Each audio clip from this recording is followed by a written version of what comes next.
In our final lesson, we'll be discussing how you can communicate more effectively during negotiations. One of the issues you want to consider is what's called setting the stage. That is, where are you going to hold the negotiation and who will be present?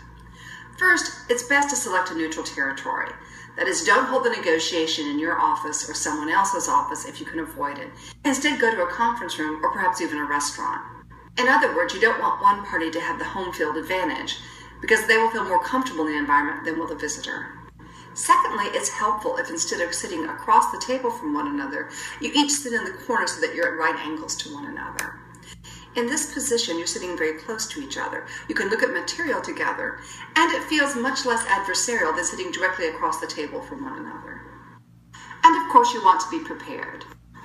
Being prepared means arriving on time, bringing all your materials with you, and making sure that you've reviewed your case not long before the negotiation. Finally, you want to level the playing field. Leveling the playing field means that each party has equal opportunity to speak and to negotiate, and has equal resources to draw upon. That is, you don't want three people negotiating one side of the issue and one person negotiating the other. That leaves the one person at a distinct disadvantage. Also, if one party brings a lawyer, the other party should also bring a lawyer. So you each need to bring approximately the same number of people and have the same number of intellectual resources to draw on.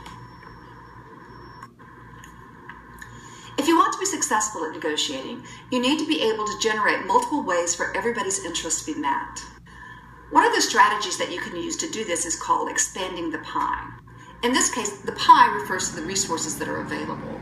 The problem is people tend to think of resources as being finite. And when they think of the resources as finite, they're most concerned with getting everything they want and as much as they can. However, if you think of the resources as being much more infinite, then we don't need to scramble so much to get all that we want, and we can be more generous in ensuring that everyone gets what they want. Now you may be saying, but sometimes the resources are finite. Well, that is sometimes true, but it's not true nearly as often as people think. To expand the pie, you need to think about the resources in more creative ways. Let's say that you have a large house that you're trying to sell for $250,000 because you want to downsize. But the best offer you've been able to get is $210,000, which doesn't offer you quite enough money to allow you to move into your new place. What can you do? Well, you can expand the pie. You can expand the resources and move beyond the house itself. So, for example, because you're downsizing, you probably have extra furniture and appliances that you're not going to be able to take with you. In that case, you may offer to include some furniture and appliances in return for a higher price from the buyer. If they like what you have to offer, they may agree. In this case, they get something they want for less than it would cost them to buy new, and you get additional resources so you can move into your new place. This is an example of expanding the pie because you're expanding the resources. You're including things in the negotiation that you didn't think of as resources first, but because you have done so, you're now able to meet everyone's interests and needs. A second strategy is called non-specific compensation. Non-specific compensation allows one person to obtain his objectives and pay off the other person for accommodating his interests. This payoff may be unrelated to the substantive negotiation, but the party who receives it still views it as adequate for agreeing to the other party's preferences. For non-specific compensation to work, the person doing the compensating needs to know what is valuable to the other person and how seriously the other person is inconvenienced. That is, one needs to know how much compensation is needed to make the other feel satisfied. Let's say, for example, that your 21st birthday is coming up, and you'd like for your friend to be the designated driver on the night of your birthday celebration. In return, you agree to be the designated driver the following weekend. However, your roommate doesn't really like your offer, and he doesn't see your being designated driver the next week really compensates for not being able to celebrate with you.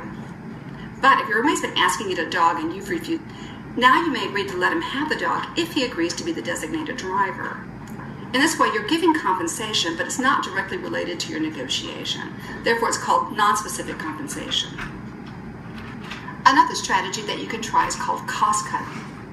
Through cost-cutting, one party achieves her objectives, and the other's costs are minimized if he agrees to go along with them. Unlike non-specific compensation, where the compensated party simply receives something for going along, cost-cutting tactics are specifically designed to minimize the other party's costs and suffering. This technique is a bit more sophisticated than non-specific compensation because it requires a more intimate knowledge of the other party's real needs and preferences. Thus, you need to understand the other party's costs and how much they want to avoid those costs. Frequently, students come to me and they ask me to write letters of recommendation for them. Often these are students that I don't know very well at all, and I really prefer to say no if I don't know the student very well because I feel like I can't write a good letter for them. But sometimes I'll say to a student, if you cut my costs, I'll write the letter for you. What that means is I ask them to type an envelope and put a stamp on it. I also ask them to draft the letter, very much like they'd like to see it, provide me some documentation, and email all that to me. Having the student do this much work cuts my cost enough that then I become willing to write the letter. To balance the needs of both parties during the negotiation, another strategy you can use is called trade-offs. With trade-offs, your objective is to meet both parties' needs by trading items from one category with items from a second category.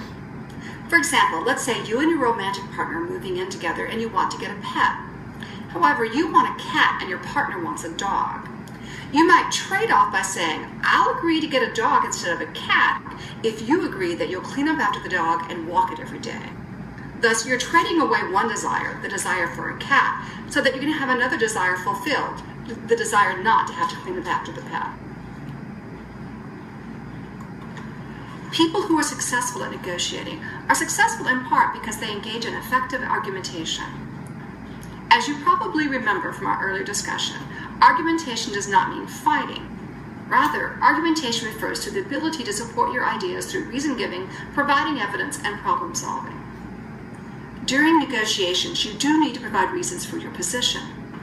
Equally importantly, you need to provide reasons that show that your position is advantageous to the other party. So it's not merely about showing that you're right, it's about showing that your position can advantage both parties, and you need to offer reasons why that is true. In addition to giving reasons, you also need to provide evidence that the claims you're making are true. Let's say, for example, you're trying to sell your car to the father of a teenage driver. You might suggest to them that they want to buy your car because it's very safe, and with a teenage driver in the family, safety should be a priority. Then you need to provide evidence that the reason you're giving is true. And you can do this by citing consumer magazines, or referencing articles in car magazines, or even by providing reports from safety councils. Another part of argumentation is exchanging ideas. This doesn't mean that just you give information, but that you also listen to the other party's ideas. In fact, by listening to the other party's ideas, you can create better arguments. You'll be able to determine what reasons they find most convincing and the types of evidence they're persuaded by. And fourth, you want to engage in problem solving. That means you want to listen to the other person's problems and help them find a way to solve the problems in a way that lets you get what you want. Your purpose in negotiation isn't to focus simply on what you want, but to find a solution that gives you what you want and lets the other person get what they want as well. And finally, when you engage in effective argumentation, you don't threaten the other person's face. That is, you don't make them feel bad about themselves, you don't threaten their identities, and you don't call them names. In fact, you don't do anything that makes the other person feel bad about their position or who they are. Because once someone becomes angry with you, they're going to become defensive, and you're going to find it almost impossible to get what you want. We conclude this module and our course with 5 steps for handling opposition. When you're negotiating and the other party is being oppositional, there are several strategies you can follow. First, you can do what's called standing back. To stand back means simply to take a time out, to walk away from the issue, give each of you some time to calm down and to think about things more clearly. When the discussion becomes quite heated or when you reach an impasse, it's very useful just to take a time out, stand back, and come back and visit the issue again later. A second strategy is to stand in their shoes. What this means, of course, is to take the perspective of the other party. When you stand in their shoes, you're trying to understand exactly what it is they want from the negotiation and how you can make that happen. The third strategy is to step to their side. That means you want to move from being oppositional to being on the same side of the issue with them. When you step to their side, you're letting the other party know that you're not in opposition with them, that you're working together to find a solution that works for both of you. A fourth strategy is to depersonalize the problem. When you depersonalize the problem, you move away from feeling defensive and thinking it's all about you to think of it as a problem that you can solve. So you move it away from your own interest and you think about it analytically. If you weren't involved, what would you think would be the right strategies? When we depersonalize something, we become more neutral about it, we become less involved in it, and we're able to see it more objectively. And finally, you want to try to create an easy agreement. That is, in the negotiation, find one thing that the two of you can agree on. By creating an easy agreement, you can build trust and let the other party know that you're interested in both of you getting what you want.